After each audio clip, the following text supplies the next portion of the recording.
So while waiting for a couple of minutes for people to for more people to join, I'll just say how the program is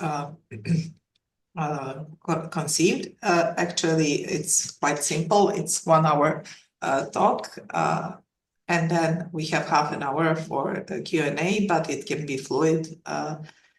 You can raise hands, so if there is opportunity during lecture, I can read it, or Dida can read, talk a bit more if not many questions are raised, because this format is kind of passive. It's not the same like when we're sitting in the room and then people see each other. So this is a kind of like radio drama format, maybe. So I will just say one sentence because many of you have been on other lectures. So this conference, Dream as Artistic Archive, focuses on the role of dreams in artistic creation. But it's not just about this topic, but also I want to discover artistic processes behind this use of dream transcriptions as material, and also to make a platform for interesting artists and their peculiar practices to be visible to audiences, and also to make some connections. The other speakers were from the country, and the connection with Dida is actually maybe a step forward in the future, but also I had a great opportunity to meet Dida last year in Istanbul when we were part of Kundura Doc Lab, which actually connected people working with documentary material, both from the field of film and theater, and I was impressed by her many talents, and also different skills she does, and different background where she came from. And I don't think that this type of theater practice is something that is very common here. So I also was hoping that Dida will inspire artists from here, not necessarily from the theater background. So before giving word to Dida, I will just say a few sentences about her. She's a multidisciplinary artist from Turkey, but now living and working in Vienna, actually now in Istanbul, but that is just for a couple of months, as I understood. Her work encompasses contemporary theater, performance, writing, with a focus on themes of identity, collective trauma, and dreams as spaces of resistance and imagination. She holds a PhD from Yildiz Technical University at Istanbul, and through her practice, she combines the act of dreaming with contemporary method of devised theater, a collective experimental approach to theater making. So welcome, Dida, and thank you for being here with us today. Hi, everyone. Thank you. This is Didem, and thank you, Sonia, for the introduction. It's a pleasure to be here today, invited by dear Sonia, as she said, whom I met last year. And now, exactly a year later, here we are again, talking about dreams. And I'm genuinely happy to be part of this. And it takes me back to those moments in Istanbul, near this beautiful sea. So we met at this workshop, an inspiring space that brought us together around the themes of documentary, theater, and cinema.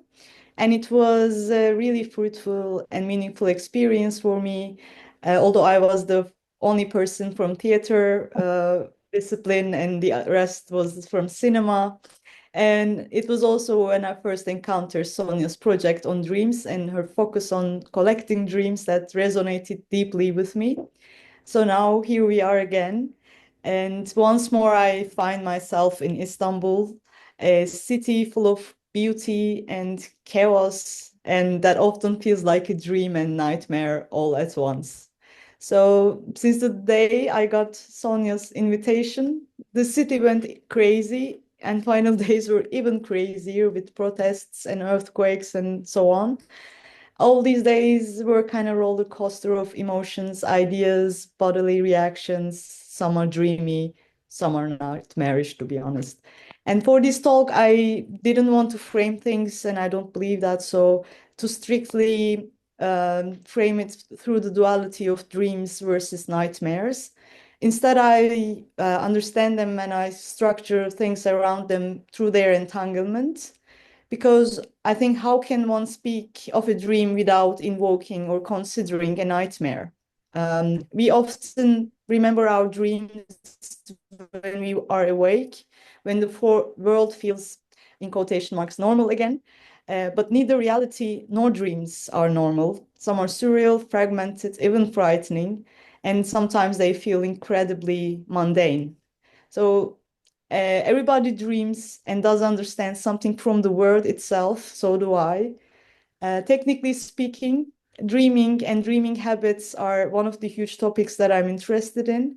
For example, I have a friend who dreams as if she's simply living another day.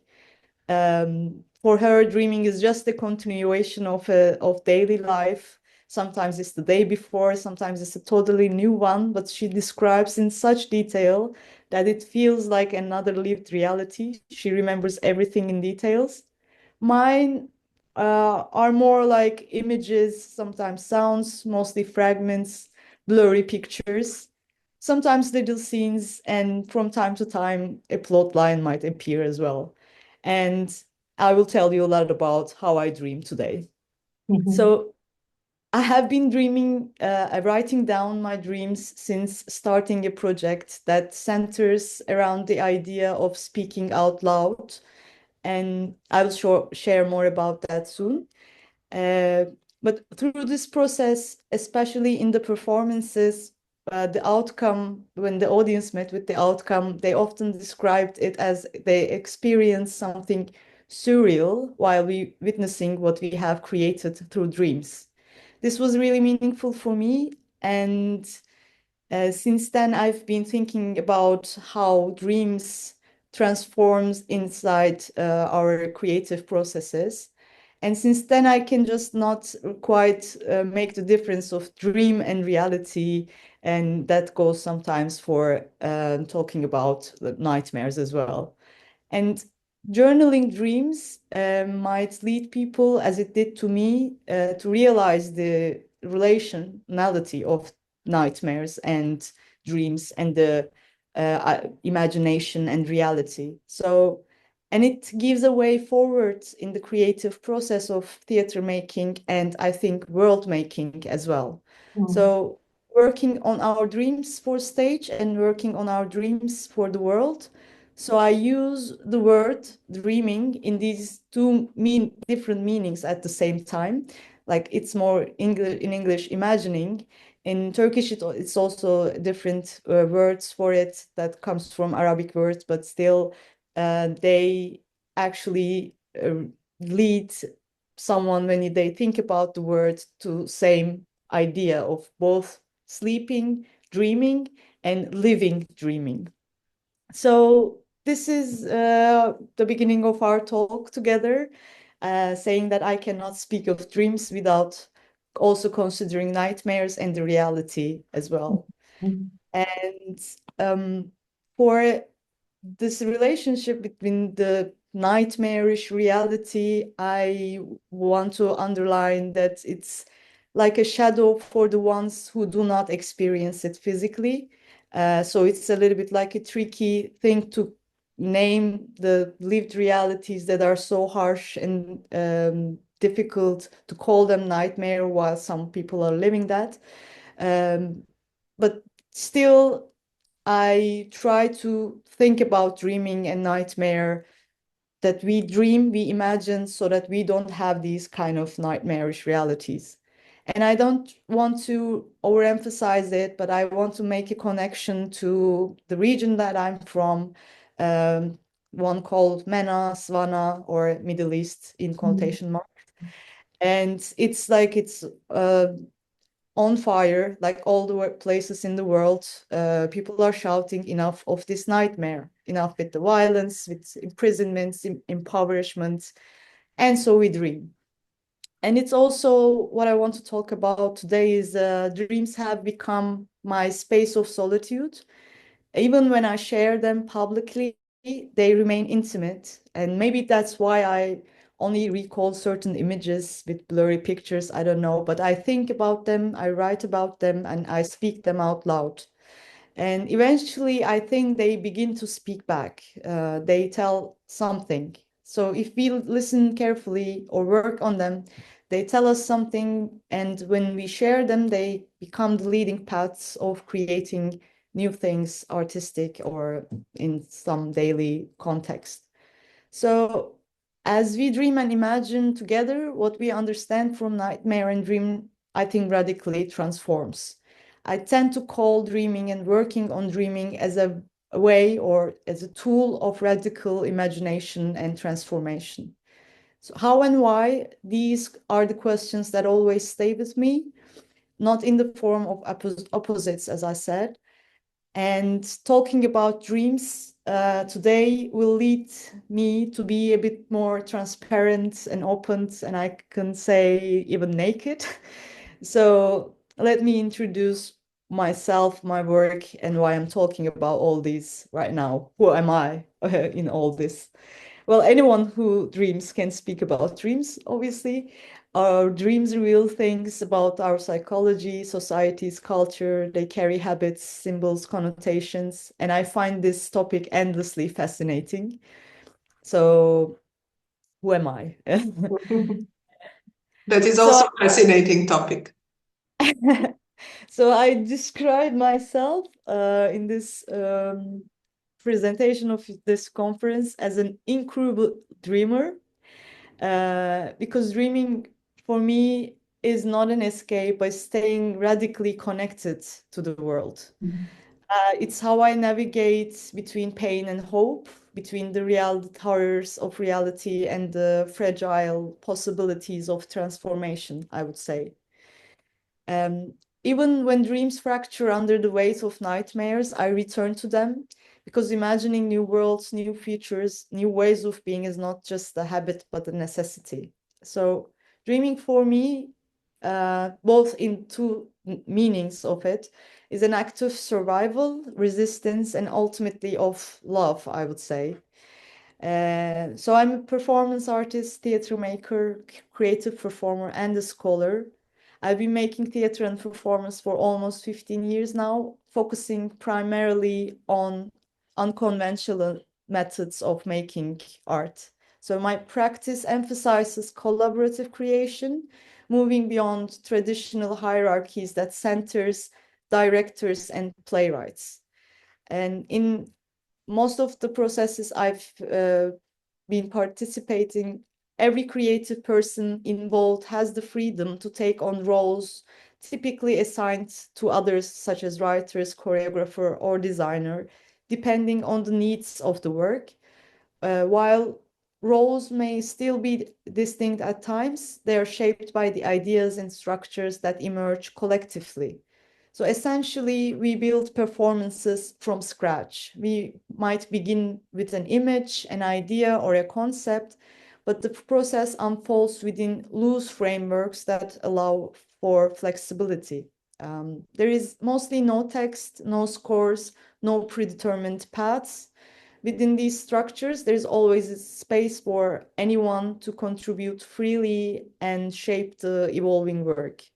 So this way of working, often called devising, and this was also my research topic, and I finished my PhD around this called devising effects, because I also consider this way of doing theater and performance is deliberately just to be in relation with the world and what's happening in the world. So this has actually become kind of mainstream method of making theater today in Europe as well. However, as audiences, we are often unaware of the creative processes behind theater and performance, especially Europe. In Europe, devising has become a popular approach, but still, when we see the credits of pieces, it's like director, writer, and performers, but mostly performers are creative performers. But still, it's also depending on the funding bodies, like the really fast production of things makes this kind of work really difficult. So I focus on this term, devising, borrowing it from its historical roots from 60s, the spirit of that time, along other developments in performance making like happenings and the blending of disciplines, deeply shapes this way of creating. So devising brought a new understanding to theater and performance starting 60s, fueled by the anti-war movements and the broader political atmosphere, that artists sought ways of working that are freer, more democratic, more creative, and more in relation to the time that are just in, the artists are in. So the goal was to bring forth the collective voice of the group, not just the vision of a single director or playwright, but the raw, immediate contributions of everyone involved. Even in solo works, the emphasis is on the process, the encounters that happen, the relationships that form, the influences of the day-to-day, and the atmosphere of the time in which the piece is created. So ultimately, devising offers a way of making theater that moves beyond fixed roles, traditional hierarchies, embracing a more fluid, collective, responsive, creative process.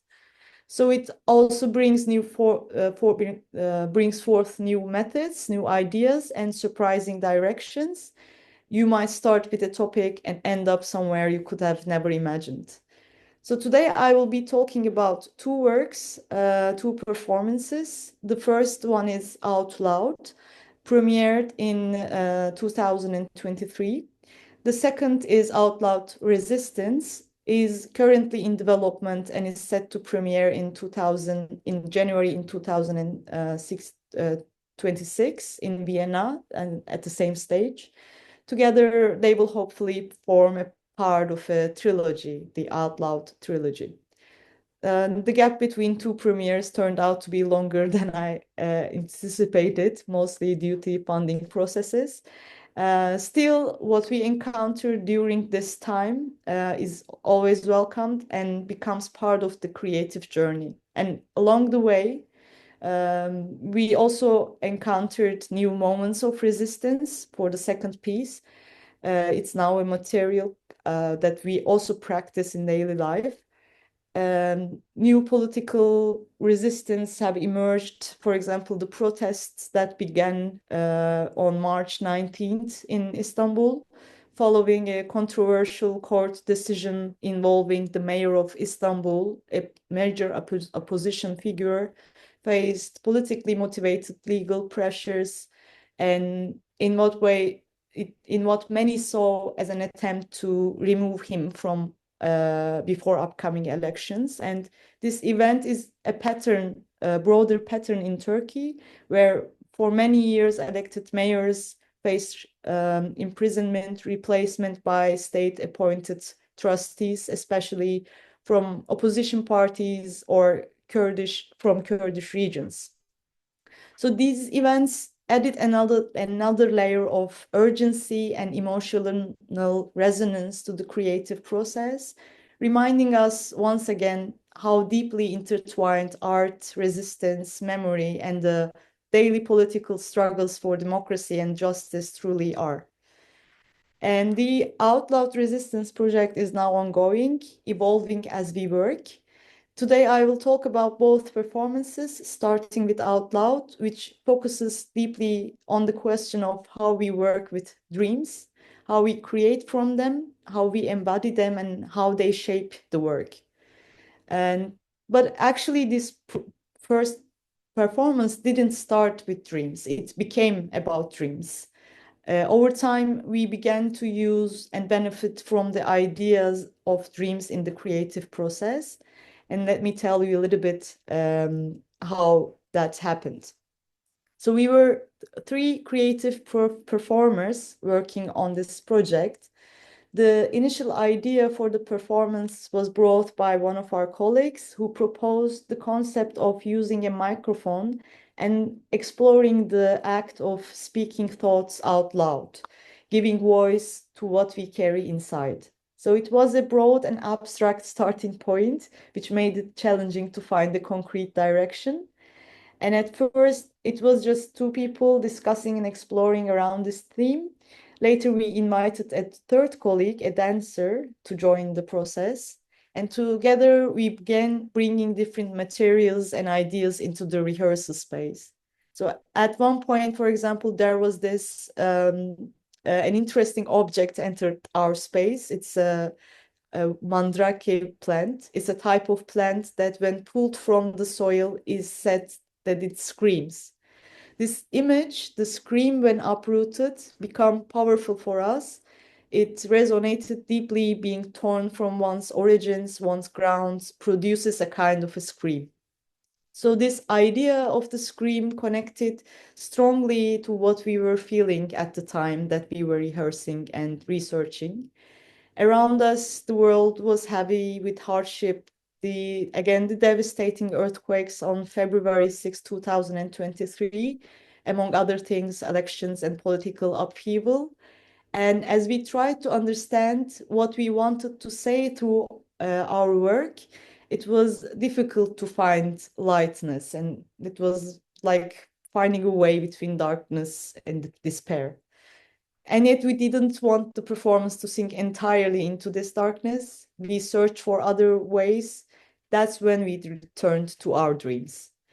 We decided to place our dreams alongside our nightmares, to work with both in parallel to better understand what it was that we truly wanted to express.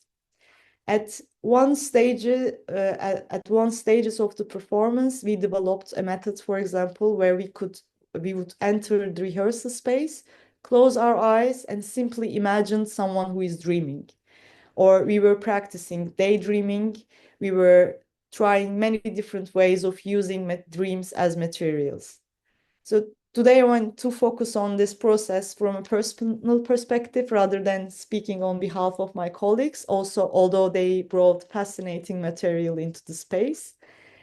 And for me, the method that resonated with me the most throughout the process was dream journaling. Every day I would write down my dreams.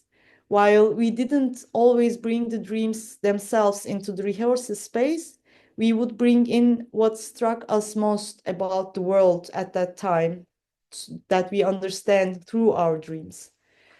For me, those days were mostly I was dreaming about two cities, real cities that were both in resistance. And these cities really populated my dreams. It was just, I kept returning to them, thinking and reflecting on them. And our collective decisions about dreams and our uncertainty about what exactly we wanted to speak out loud eventually led to a breakthrough. We decided that the entire performance would represent a dream. The hour that the audience experiences would be the space of a shared dream. So in this dream, we, the three performers, knew ourselves only through fragments. We were called by these magical plants into a dreamscape. Walked through this dream world, encountering the cities and spaces we had dreamed about before. We moved around, speaking out loud into microphones, whatever thoughts arose, creating a textured, layered dreamscape. In the end, the story became about these three dreamers wandering through an underground world, trying to figure out what it was they truly wanted to say. Visually, we worked with an aesthetic inspired by puppet houses and miniature worlds. The underground dream world we explored was represented by a miniature setting placed on a desk, which we projected them on to a screen. This created a simulation of the dream world, an imaginative, surreal space that we travel through. And now I want to share a trailer with you to give a glimpse of this world, and afterwards I will move on with the second one. So here we are.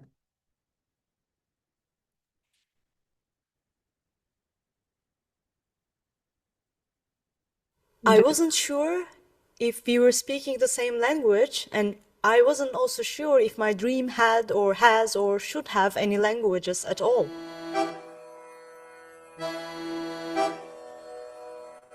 Das erste deutsche Wort, das ich lernte, war Entschuldigung. That tells a lot. Wie füllt man ein Glas? Ich schaff's nicht, ich hab's nie gekonnt.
Below So, budget, high-tech, cinematic performance.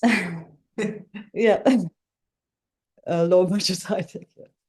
And our pursuit of what we needed to say out loud and the image of the scream and the magical plant ultimately led us into this underground world through our dreams. And the plot line became this: we, three people, summoned to a forgotten lost city and its underground rooms by this magical plants. In the dream, these plants acted as ancient ancestors of the land, constantly calling us, tricking us, and trying to guide us toward the truths that needed to be spoken out loud. And within the dream, we learned that the rooms were built by the citizens who lived there. Our role as dreamers was to move through these spaces and somehow discover our magical words, the words we needed to say, but we never quite succeeded. The plans were always in control, and each of us was drawn into different rooms, sometimes alone. Daphne, the dancer friend, worked in an underground water source, battling her own inner oppressive voice. Berg found himself in a control room where he had to pedal to generate energy, and when he did, the room would respond to him speaking back. And my own space was a party room. This party room came directly from a recurring dream I had during that period, a time when, following the earthquakes, my dreams were all silent somehow. I didn't remember any voices anymore. I was just waking up and oh, no voice in this dream. And in those dreams, I was in a party room. No one speaks. No one seems to know what to do. And one entry from my dream journal stands out as this, and I will share it, although it's in Turkish.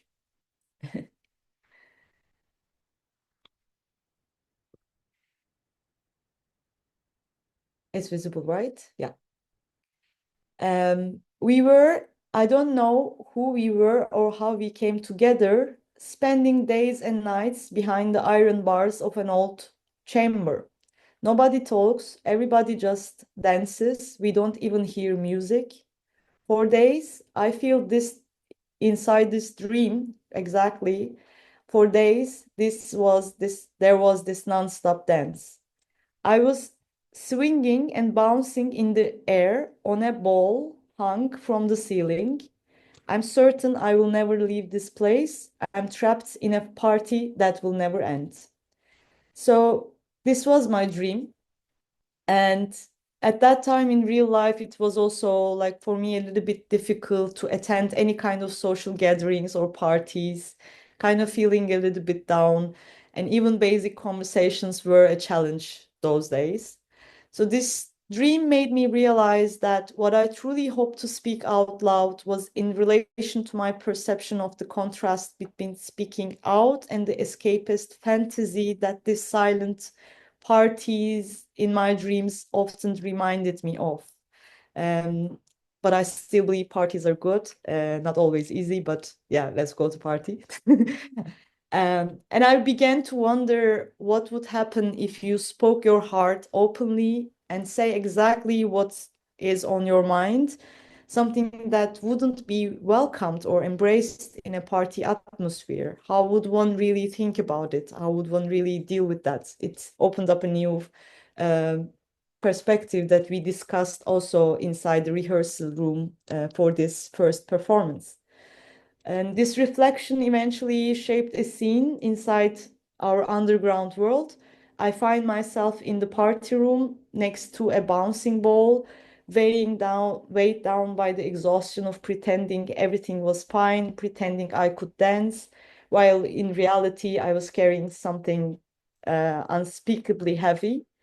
But since the dream transforms into stage, I also tried, let's leave it, let's just go with the flow and bounce. So let me show you the scene, and it will lead you, showing you that the transformation of this dream into the stage.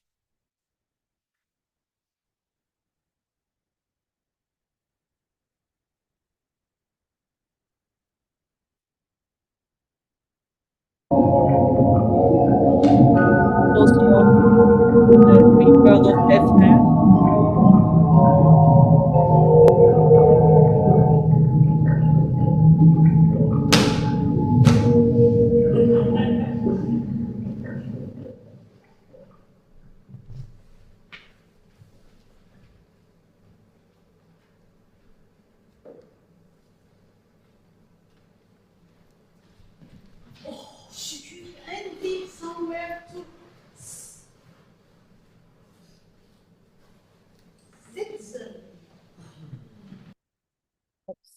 Sorry.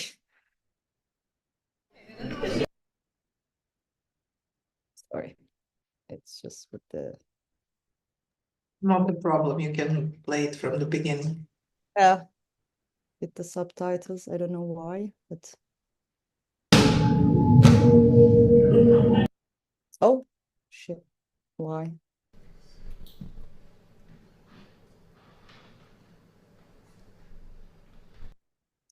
Oh, sorry. I don't know why what happens right now.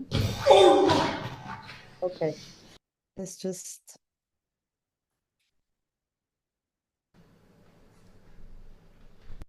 Oh, okay. I guess I tried it. Maybe I opened it from... Sorry.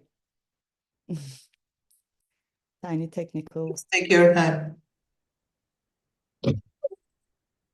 Oh, it's probably like... Let's do it this way.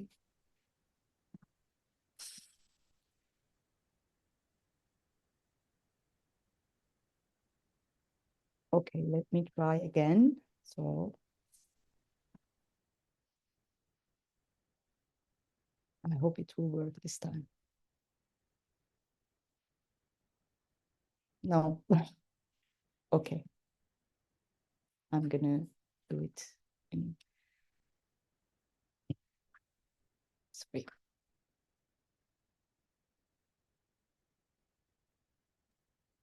But this is great to see. It was one of my questions while I was listening to the first part of what you were speaking about, how many of the exact dream transcriptions remained in the theater play. So I think it's great that you selected this example. I hope I will show it. Anyhow, if we don't manage it this time, you can send it to me and then I will edit it Okay. in the clip. So if we don't manage it this time, it's going to be online with the clip that I will put in so people can see it afterwards.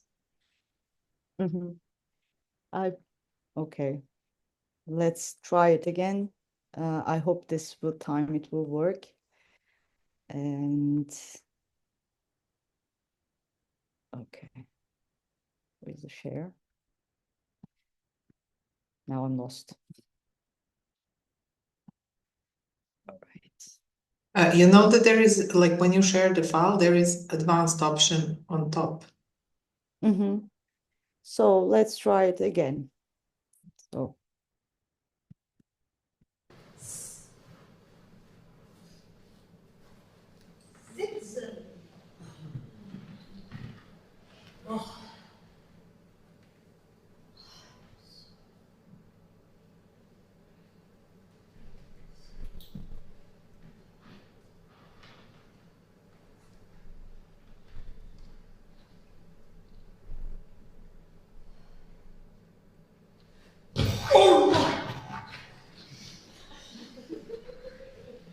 No, nein, bitte. Ich brauche nur just to sit, please.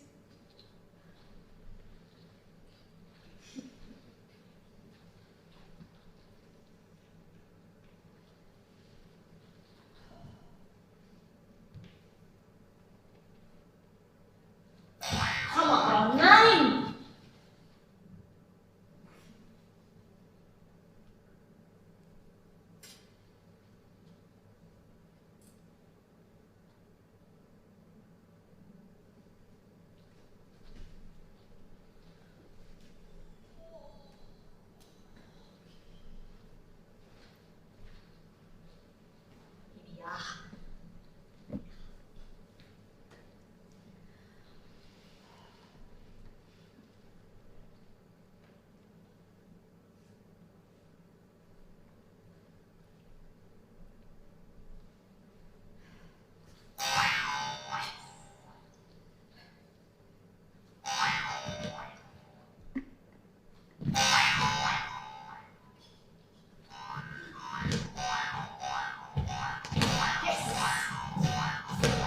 That's the dream, yes!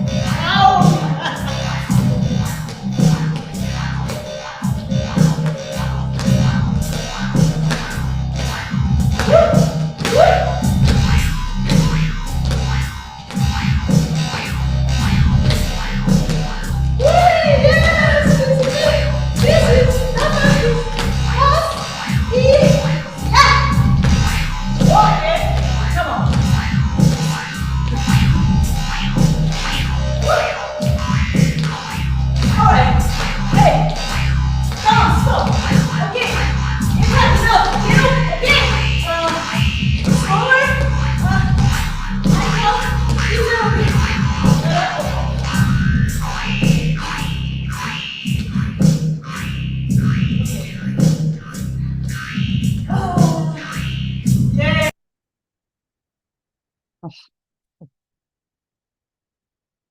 So this goes on and just ends up like not resisting anymore, just leaving herself inside the dream. Sorry for the technical problem. And this is one of the points that really transformed into the stage as the material that we discussed and just talk about it. And then the scene just connects to another scene that two people in a party setting just trying to talk, but about talking about their rights and stuff that you don't expect to speak inside a dream. So this scene, the party room, the weight of pretending, the exhaustion became a crucial foundation for my creative process by using dream journaling. And another dream introduced the image of carrying a stone, which grew into one of the central symbols of the character I built for the performance. In that dream, I was constantly moving stones from one place to another. Inspired by this image, in the performance, I carry a stone throughout the piece, a stone that feels alive like a companion of my dream. And it became a clear and also like a direct symbol that tells a lot, representing the invisible burdens, the unsaid words, the stories I carry inside. And in the dream journal, I write this about the rock that I use. So I'm not Sisyphus, or at least my struggle with stones is not like his. All night I kept moving stones of different sizes, different weights. I'm pulling them out from within myself, my body, tearing them free, placing them somewhere else. But with every stone I place, I'm also telling a story which I cannot hear. So in this and also, like, I wanted to show you these notes from my journal. Mostly there, I wrote them however I feel in the morning. It's sometimes like a poetry. It's just not telling all the dream. It's just notes that I've seen inside the dream. And this was, I don't know why I started with Sisyphus, because I've seen a stone. But at that time, I understood this image as deeply personal, about carrying emotional weights without knowing how to speak them out loud. And I didn't initially connect it to other meanings, like broader traditions of pilgrimage or symbolic acts, for example. But during one of our conversations with one audience after the performance, they shared a story about pilgrimage. A traveler picks up a stone at the beginning of pilgrimage and carries it throughout, only to leave it behind at the end. And this opened a new understanding for me, that it's like, just I thought it was a really direct meaning of carrying a stone, but it led into other meanings for the audience as well. Just like knowing that it would happen, but stone was so strong that I wasn't thinking that it had open spaces, but it had. And I realized that while I loaded many personal meanings onto the act of carrying stone, the idea eventually letting go was not something I had fully considered at that time because of my personal attachment. But the creative process sets it free to carry different meanings as well, which is by the help of dreams symbolism, actually. And carrying these stones, the burden stories, was important as a person and as an artist, but remembering to put them down is also as essential.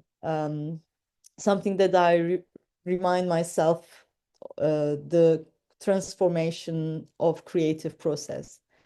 And another layer to this was the fact that throughout the performance, others always saw me with stone that became its own reflection, how our inner burdens become our outward identities, how what we can carry can start to define how others perceive us, even if we don't realize it. So in this way, the dream, the nightmare, the symbol, and the creative process became deeply interconnected, of transforming myself and the process as well. We were just not collecting materials for the stage. We were collecting feelings, memories, personal mythologies, and dreams offered us raw material from both personal and collective unconscious, shaping a world where every object, every moment, every silence can speak.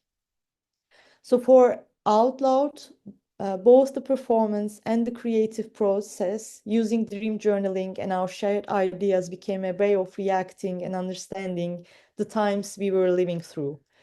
Dream journaling helped us focus on the essential question, and what is it that we want to speak out loud? And it was also a tool for knowing ourselves during a heavy, intense period. And these three major events I mentioned one of them was the earthquakes in Turkey, and it was also now leading to the second one, an important area of resistance where people are still fighting for their basic rights to the right to live safely, the right to inhabit and rebuild their homes. So this relation between harsh reality and how it enters our minds as nightmares and dreams became central to our work. And in the end, Out Loud became a poetic journey. It followed three dreamers moving through fragmented spaces full of stories that the audience could sense but not fully grasp.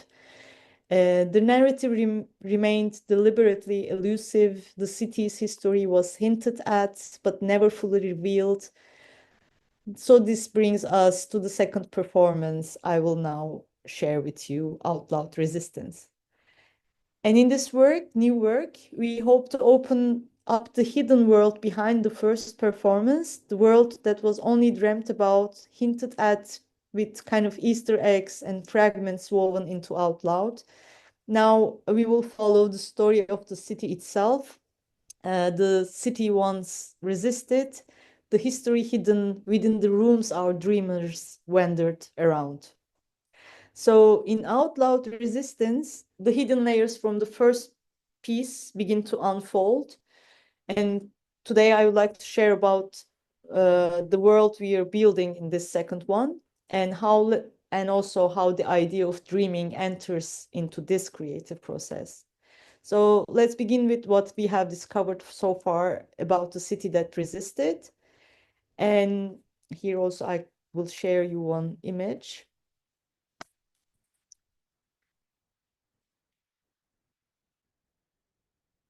So in this one, inside one of our dream world's tunnels, Berg finds an old newspaper and it reads, 45th day of resistance.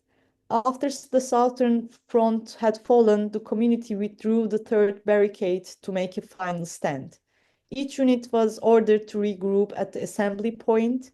Following yesterday's attacks, the death toll over the past few months has risen to 767. Their names, alongside their siblings, will be inscribed on the memorial, living forever in our hearts and minds. The secrets of the underground passages remain hidden, offering our city its last hope for survival. Meanwhile, the remaining inhabitants tirelessly fortify the well's entrance and continue building the westernmost room.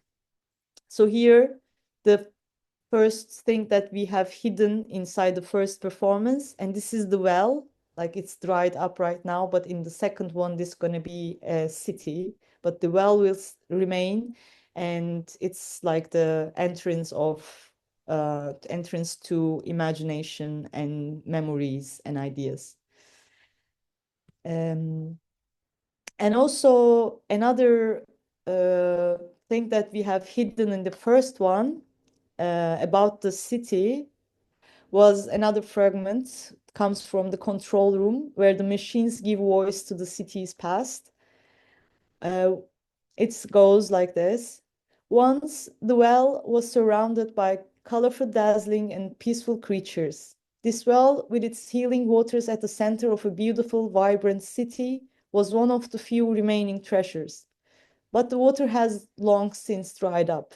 The land was so fertile, so radiant, that it provoked jealousy and fear in neighboring lands. Unable to create such beauty themselves, they attacked, stealing its fruits and riches. The city resisted for many years, but in the end, only the well and the secret underground passages remained, hidden away from those who sought to destroy it. So Out Loud Resistance continues the journey begun in Out Loud, deepening the story of this city that once dreamed and resisted. This new performance explores the last street of this resistant city, where 7 remaining inhabitants gather to decide the future of their resistance. Set around this symbolic well, an entry point to dreams and memories and meanings, The piece again merges multimedia, miniature worlds, live manipulation, puppetry, music, and storytelling. So building on the dreamlike and fragmented aesthetics of the first part, Out Loud Resistance shifts focus to reconstruction, exploring how memory, imagination, and collective creativity become acts of survival and resilience. And the process is rooted in ensemble collaboration again. Artists, performers, the technical team creates and perform together, again blurring the lines between roles. And through a mix of poetic storytelling and political urgency, the performance invites audience to reflect on what changes, what must change, and what seems impossible to change. So at its core, this second performance is a theatrical act of remembering, imagining, and rebuilding against loss. And these 7 people, both on stage and behind the scenes, all contributing to work. We will continue to use dream journaling as a tool, although it won't probably be the core of the work and not required for the entire group to regularly practice it. But as I take the role of leading and framing the process while still creating collaboratively, I will also step into the position of director for this project. And my focus is on finding artistic methods to explore the idea of resistance and to bring a city and its last remaining inhabitants to life on stage and gather tools for the whole team to share our ideas about resistance. So I want to highlight this approach by sharing what has entered into my dream journal in relation to this ongoing process of out loud resistance, and also recent weeks while I was preparing for this presentation and how events in real life shape both processes. I already started to use dream journaling as resistance is happening everywhere right now, including the city I know best here in Istanbul, but also all around the world, like Serbia as well. So I must add, through this work and through the times that we are now living in, as an artist, I'm not only learning how I think about resistance, but I also learn and practice how I embody it in the practice in daily life as well. So to reflect more deeply on this second one, I want to talk about how dream journaling influenced this ongoing process through my dream excerpts. So dream one, in Out Loud, dream journaling shaped the work and eventually led to a finished piece that is defined as a dream world. It was just the story was about dreaming. In the Out Loud Resistance, the world of the performance will be the city itself, the resistant city itself, which is, I believe, another kind of dream. However, the process is still ongoing. There is no final product. Everything is still evolving, and much of it will transform into things I cannot yet predict, especially because the whole group has not gathered yet in the rehearsal space. Right now, we are just organizing, planning, and thinking about the topic. And since I proposed the idea of working on resistance and the city, I have taken on the responsibility of collecting material, and now I'm using dream journaling as a method for this process. So the impulse for the second piece actually started even before the premiere of Out Loud. And I had a dream because I had a dream. I was lying, let me also open that piece of writing. Oh, here. I was lying in my bed in my dream, although in the dream it might have been a different bed. I can't quite remember and I didn't write it down. And packages were raining down on me, like bags and boxes kept falling as I tried to sleep. And in the dream, I kept thinking, there's too much information, there's too much material. What am I supposed to do with all these? And then in the dream, suddenly a light appears and I see 3 doors. One door was open. The second had a large red mark on it. And I said to myself, okay, I need to enter this one. And then I woke up. So the dream stayed with me for a long time. I wrote it down, not knowing where it will lead me. But later it became clear that the overwhelming rain of material, the sense of urgency, was exactly what the first process felt like. Too many ideas, too much to express, and a clear need and wish to continue. So this dream helped me realize that Out Loud could not stand alone. There had to be a second part, maybe a third. And as for the red mark on the door, I still don't know what it means. And for now, I leave it open. And I didn't want to analyze it, or I just let it leave me wherever it does. And it led me to offer others to make the second project. And because it was 3 doors, I said, let's make it a trilogy. And this was a dream that directly pushed me into a new stage of creation. And since then, I have noted a lot of details based on dream journaling, but not only that, obviously, a lot of research and physical research as well. But then comes the second dream after our premiere, during a time when I was finally able to rest. It was an intense, demanding month, living in a new city because it was in Vienna. I was new there, trying to navigate a new environment and a new artistic scene. And meanwhile, the events unfolding in the world, especially in the Middle East and this region, were weighing heavily on me.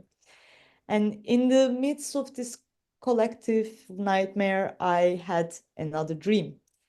I saw myself underground in a vast underground city. And also here is just the other note here. It's strangely similar to the tunnels we had designed for Out Loud, but now at a real scale. I was a full-sized human walking through these tunnels, searching for something, although I didn't know what. And it was literally the miniature world that we designed for stage, but it was bigger, and it was fascinating to see such a dream. As I moved through the dream, I encountered bits and pieces of objects, frames, and sounds, and it felt like collecting material, though without knowing their exact purpose. When I journaled the dream afterward, I carefully noted these fragments down and seeing them as potential creative materials for the new process. And in the dream, after wandering some time, I eventually find a child. In that moment, I understood she was what I had been searching for all along inside the dream. And this dream led me to a deeper question that we should be following in the Out Loud Resistance project. It's not only about what we resist against, but also what we are fighting for. And as we move forward, this question probably will be our central questions. Let's see what the others will think about this offer. But while creating the story, the environment, and the world we want to build together, we might ask ourselves again, what are we protecting? What are we nurturing, imagining through our act of resistance? So as the dream presented us, and I use present like a present, like a gift, I believe dreams are gifts, with its symbols, meanings, paths. It's like the method of theater making and performance making this way has endless options. And yet I still tend to start with the simplest of ideas that the dream brings, this direct connotations, these first things that comes to mind. Later, I just dive more into it if it feels safe, by the way. Sometimes working too much on certain dreams doesn't really make me feel so comfortable, so I leave them. It's not always for the sake of creative process. Someone might leave it behind anytime. So during the preparation of this performance, there are a lot of dreams that I'm noting right now, and I just selected a couple of them to share with you today. And one dream that also left a strong impression on me. I always have been a politically engaged person, organizing, unionizing, and thinking about resistance is not only an artistic practice for me, but it's deeply collective, personal, and in many ways it's joyful. And working on these ideas, especially through the lens of dreams, has helped me and changed me greatly, that I must say. Like naming some of these experiences as nightmares has also been important. And through the creative process, I find pathways from the political to the poetic, from darkness to lightness. Although these are not two ends of a binary scale, I see them as they exist, intertwined. And one particular dream, deeply political and poetic at the same time, reminded me of another crucial point to consider in this creative process. In the dream, I find myself in a space that closely resembled the cage from the first performance, although the party room cage, although it might not have been exactly the same, but it was so similar. And in this dream, someone was sitting next to me, and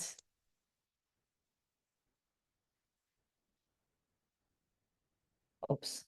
So this is, and I really write down my journals. Normally, my writing, I'm proud of my writing, but when I write down my dreams, it's like a mess. I don't know why. Not to forget, maybe. And in this dream, I noted and I returned also while I was preparing this presentation. I was sitting with this person. I remember this person clearly. The moment I saw their face, a ray of light shone through a crack in the stones and illuminated their face, so beautiful. And then we have a conversation. And here is what I wrote in my dream journal. She turns to me and says, I met you here again. And I smile. Our conversation seems to last for hours, a fast flow of emotions next to our slow fashion togetherness. My heart beats like hell. I say, welcome. Apparently, I've been there for a while and she's back. She's a guerrilla, by the way. I wonder when the next time I will smell the daisies, she says. I'm suddenly on fire. I say, as long as daisies don't become extinct, I will find some for you. And then we speak at the same time, her sentences over mine. I say, oh, I exaggerated too much. And she says, how nice of you. Then I wake up. I'm not used to having dreams with such dialogues. And I also wrote it down because normally not much dialogues, just bits and pieces. And it was just so touching. It's a wonderful dream, really. Like it's a scene. Yeah.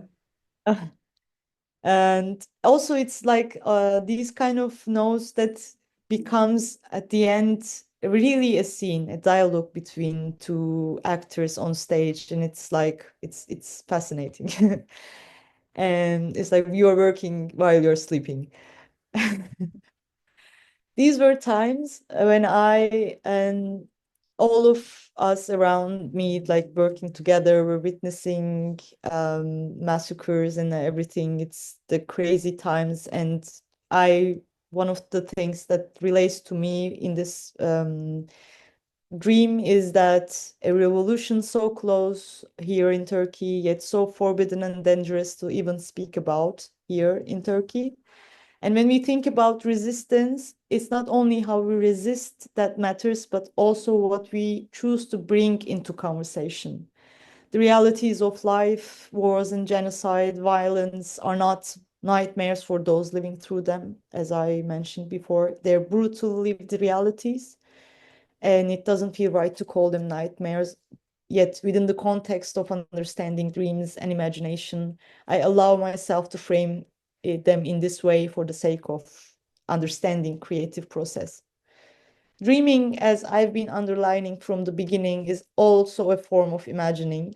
And one thing that these dreams have taught me is the importance of going beyond the horror of reality, or even beyond the horror embedded in a nightmare. I'm someone whose nightmares are often closely tied to real-world events, to the headlines, to the daily news. Like exactly, my nightmares are the similar news of the days. Yet interestingly, I don't usually write those down, like perhaps because they're often just fragments of the world's chaos, echoing what I already know, what others already see. And maybe because also like I started reading the news when I was 4 years old, before I even realized what reading was. And I was reading newspapers, like these events, I don't know, for 4 years. It was too much probably. But then my family realizes that I'm reading, and then they just bring me other stuff that a child should read. But I've already just was fascinating with reading with news, and it's the same since then. But like thinking about these dreams in the space between politics and poetics, I realized something important. The dream I just shared, the one with this guerrilla woman, is deeply significant. It reminds me that if I want to speak about resistance, I should also speak about love. And this dream, which I had around September last October, I will check, last year, continues to resonate with me. And since that September, so much has changed, so much has unfolded. And now I will move to another entry from my dream journal that also connects closely to the project. And it was last week, I was taking notes for this presentation, choosing which dreams I wanted to share. Then I saw her again, this woman, almost the same setting. And seeing same people inside my dreams not happens too much, but it was really a regular thing when I was a child. But lately, I kind of see the continuation of a dream, sometimes seeing one person again and again. And this was striking for me because I wasn't experiencing that for a while. And it was after the day I noted this, I just searched my dream journal and found out, let me share this point on love. And then I saw her again, almost the same setting. And I wrote in my dream journal, but not the dream, not the like. I just had this tiny words, sentences. Like she asks me, "Are you okay?" and says, I saw that in my dream I was you. Like it's the dream inside dream kind of thing. It was a messy dream, to be honest. And then I turn into her body, and she turns into my body. Then it's like a shape shifting and really a weird dream I saw last week. And then in the morning, I was just trying to write it down in my dream journal, and I couldn't, and I just wrote a poem. I don't know why. And it was not in Turkish, by the way, because I thought I wasn't speaking in Turkish with her in my dream. Like I was speaking both Kurdish and Turkish, English, and other languages. It was like a really chaotic dream, but it was so lovely. And that it reminded me again the language, because it was also the thing that in the first one, like how we dream, like what's the language of our dreams, how we just bring it on stage and how we can play around with it. So the first one was German, English, Turkish, and Arabic and Kurdish also entered in some points in the performance. So it reminded me this, and that just never forget that this will be the thing again in this process as well. So dreaming also remind, like journaling these and just walking through the process through dreams are also just the reminder of things that I really just care about inside a creative piece at the end of the day. So, and finally, the day I finished this preparing this presentation, an earthquake happened in Turkey, and it was scary, reminding us the expected nightmarish reality of Istanbul. And I was like everyone, curious about others, and I was also curious about someone whom I was flirting with. And we were just writing, texting together, and she said she was so tired. I said, me too. I wasn't sleeping well, but I wrote to her sweet dreams. And later that night, I saw a dream, and it was the setting I imagined for the out loud performance. I was around a well and sitting down a bench, and there was a car, and I hear voices, and I hide inside the car, and I have a lot of papers, and I write on them, please sleep, sweet dreams. And in my dream, I write, like, I think this dream took like 2 hours or so. I don't know, it felt like really long, but I wrote the same two sentences on pieces of papers over and over and over again. And this last dream was how I wanted to finish my presentation today, because it's like, and I'm talking about an ongoing process that is too much things that can enter inside. But throughout this talk, what I wanted to make points about nightmares and dreams through the fragments of memory, the weight of stones, the imagined cities, the resistance. One thing that is now clear for me, and my dreams kind of tend to go into that direction, more poetic and about love. So resistance is not only about struggle, it's also about love. It's about the tenderness we carry for the cities we built in our dreams. It's about the care we show for the lost, the invisible, the vulnerable. It's about the persistence to imagine, and even when imagination feels impossible. It's about finding each other again, even in broken worlds. So when I dream about of this woman asking me about daisies, when I hide papers around a city writing please sleep sweet dreams, when I carry stones through endless landscapes of memory, what I feel I'm really doing is carrying love. Love for what could be, or love for what must be protected. So dreams for me have become an act of radical imagination and a commitment to tenderness in times of despair. And dreaming together, in building worlds together, in creating art together, we are resisting not only destruction, but indifference, by knowing ourselves, by delving into our dreams, by just working on them, even sometimes it feels so heavy. And we are choosing to imagine and to care. So I think how I want to finish this is as I finished it, as I finished my dissertation, kind of always feel ending with love these days. I think, and this is a quotation, then I want to finish it, and it's from Rana Barakat from University Museum of Birzeit. And she says in one of her beautiful lectures that I think one of the things about love is it defies language in ways that are magical and mystical.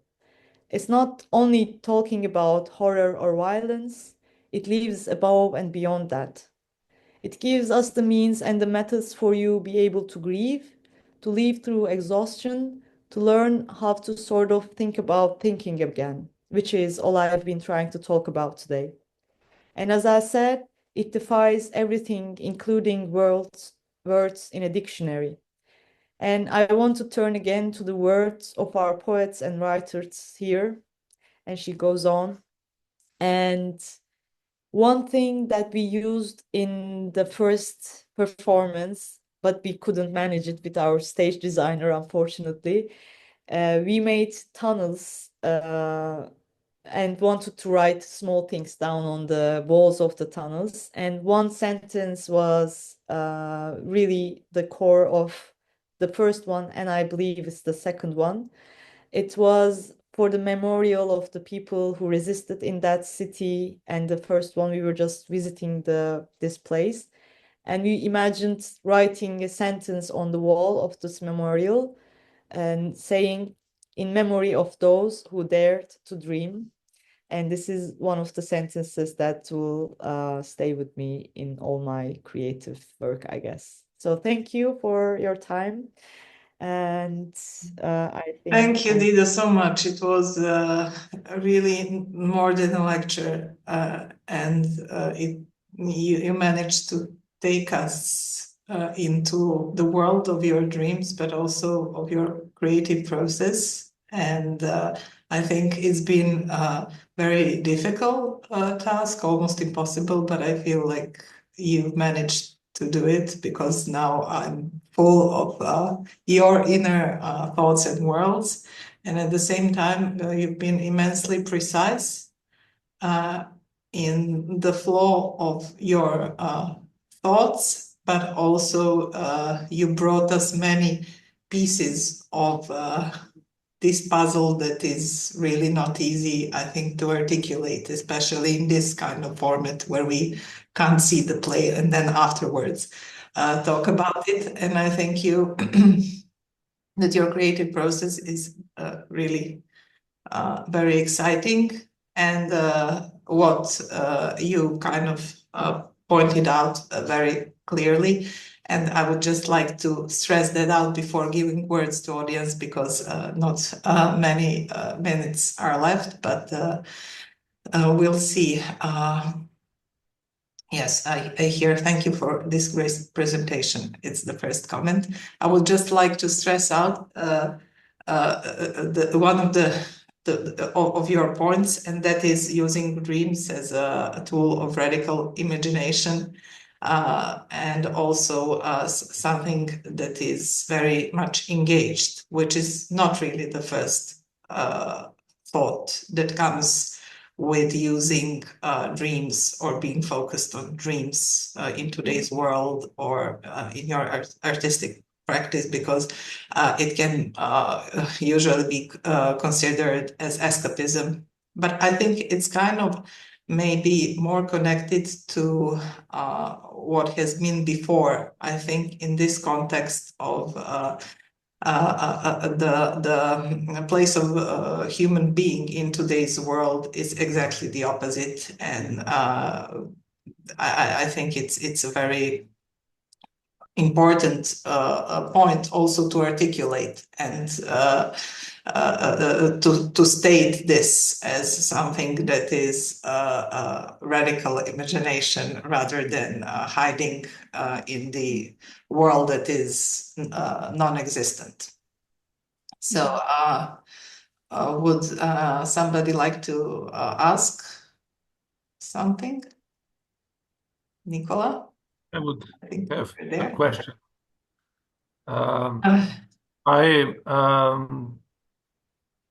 I'm familiar with the possibility to use unconscious for political imagination. Yet that field is maybe even the most problematic and dangerous for the one who uses it. And I wanted to ask you, do you use some methods to deal with your own individual unconscious problems? For example, some kind of psychotherapy, Jungian or psychoanalytical or something like that. That's why I wouldn't ask you that question, but I ask you, since you deal with the collective unconscious, if you are in political realm, and more or less it is considered that dealing with collective unconscious is very dangerous if one doesn't work with individual unconscious at the same time. Thank you.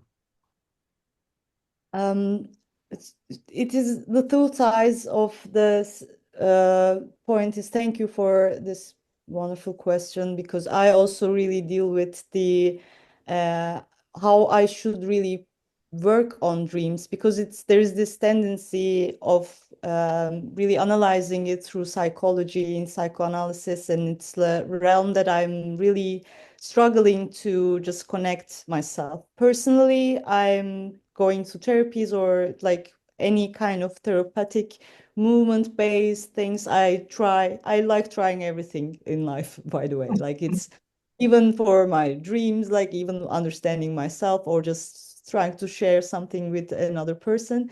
So after I experience such things, if it feels like I'm benefiting or just working on them, that helps me go further, but not in a direction that blocks me or just makes things even more complicated or difficult.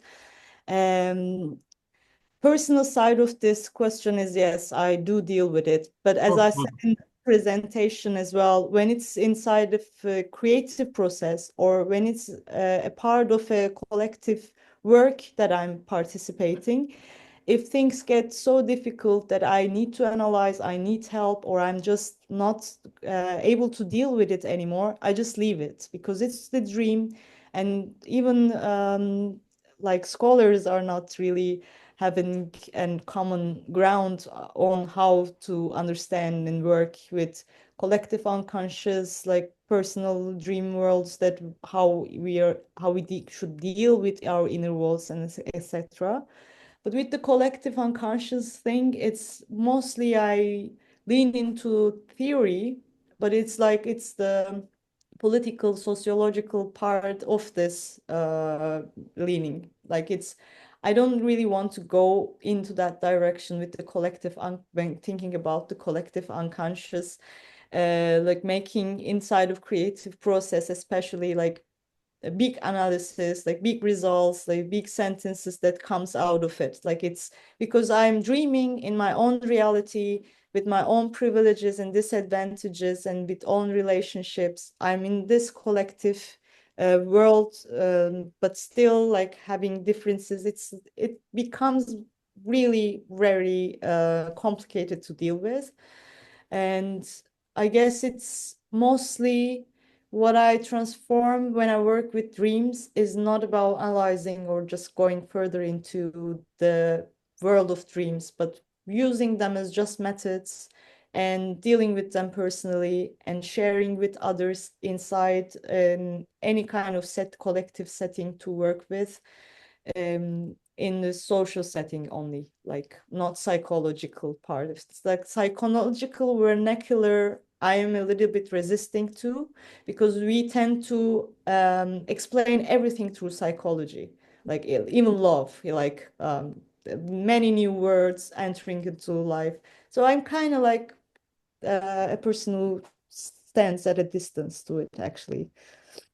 Yeah, I think I could have answered your question. There is another comment. Nicola, would you like to add something or? Yes, very shortly. I expected that would be the answer. But since I'm psychiatrist and I deal with dreams in Jungian way, I can tell you that academicians, they don't know to do anything with dreams. That's not academical practice. And also, it's not considered in dream analysis to put some new words or some other things that are not from the dreamer in his or her head. I just wanted to say that I have the impression that you have a lot of material, which is from the one side great, but from the other side, it makes it possible that if you would go in some kind of therapy, that could even help you with your art. Mhm. because you have a lot of material. It's not that you don't deal with it. It wouldn't, maybe that experiment would be interesting for you. Mhm. It's Like, too much. It's a lot. So that's what I wanted just And to. maybe the analysis won't lead to rational conclusions. Hey, exactly. That's what I wanted to say. Yes. Absolutely. I mean, when people say psychology, they think about something that's not so good anymore. It's too, how to say, popular and cliche, but still you have some good therapeutical paths from the beginning of 20th century that are really connected also with your art, you know. I think, yeah, for now it's like I'm following my own patterns. Like Yeah, it's even it helps, but to focus on a therapeutic process that I can just really also help organize what is yes, happening. of course. Not putting any aim to just to enter it, but still I can already by my own without knowing anything about how to deal or work or just without accept the creative processes, but in a daily setting that a person in my personal life, I can see the patterns, like what happens around me, what happens in my body, what happens in my daily life. It directly changes the mood of the dream, or I can just see the patterns that when I feel like this, my dreams turns into this, and it's only just writing the dreams is the beginning, I guess. And maybe one day I will just find myself inside such a process, which would be great, I believe. But Doesn't have to be a process. I wanted to say, doesn't have to be something demanding. yeah, but still, from now, for now, just with the excuse of a performance, I started writing my dreams, started dream journaling, and it's quite changed everything about me and my life, I can say. Yes, I think Sorry, from what sorry. you've been telling now is that you feel very much connected with what's going on around you and with this maybe which we can call collective subconsciousness. Yeah, and also not my relation to what's going on in the world is Yeah. like how I perceive what's the feelings that emotions that I carry while these things happening. And sometimes it also helped me to speak more with my friends and circles in about our dreams. We no, it's a daily conversation. Everybody tells what they dreamt, but now it's a habit between my friends, for example, or colleagues. So we also follow our way of changing inside the times that we're living in. So it's such an interesting thing, just even to talk about dreams.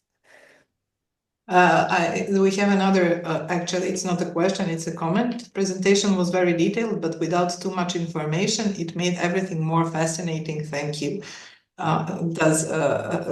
We have to ask you, when are you coming to Belgrade? It's now we want to see it. I saw it only the video, which is not the same as being there. And I have to say that I think because it says it's low budget, it looks fascinating. Also, you used the right surrounding for what you want to build, so it looks very convincing. But I really congratulate you also on that. And I was wondering about that part of process, which is not this from inside, but from outside. Is it hard to make a performance like this in terms of technical issues and production issues? Just in short, and how long does it take to make it? Because the process you're talking about is very elaborate, and here I think theater productions usually don't take more than a couple of months. So I was just wondering if you could give us some info on that. Yeah. So I have a habit of more than almost 15 years in Istanbul, in Turkey, which is a totally different sector of performing arts, and in Europe it's totally different. Basically, it relies heavily on funding institutions and bodies that really change how I was working here, and I'm working there in Vienna, in Europe. So it is, yes, you have to just 6 to 8 weeks of rehearsals is possible in Europe in most of the performances. But what we did, and what I find it more easy to continue in Europe, is that we separate these processes and we give such breaks in between, so that we just reflect on what we have created and then go back into the rehearsal room, try things and move on. It doesn't always happen so, but for example, in this first one, we discussed fine material, just left it aside, and then met again 2 months later. And it also helps, like it's the time to reflect on it, really go back and just what were we thinking and what we have now and where we could go. So actually, it's easier when the ensemble has worked together for so long and they already know what they have created together, and they have a sense of communication and understanding of a communication that they already said. In this one, we were 3 people. I was working with one before. We were familiar with our work. Third of our friends were just new in the city as well. So it was a difficult time, not because of the process is like 2 months of rehearsals and the budget is like budget, and we are trying to use a technology, cinematographic technology that is actually not easy. And this normally, if an ensemble has 1 year of working, delving into an idea together, would make a work like really, really deep and resonating with audiences. In many places, we actually produce so fast. It is not quite like relevant in this sense of making theater and performance, especially with the ideas of the 60s of this method when it was born. They were giving like years for 1 year to just discuss, try out, bring audience for open rehearsals. Like it should be, I think, such work is like an ongoing long process that is not only close to a group of people, but open to audience as well, so that it lives together with the audience. So I have dreams about this method, but in reality, unfortunately, when the roles are blurry, when there is no text or a performance score or a choreographer or a director at the beginning, it is really challenging to make such a thing. Yeah, it was for us.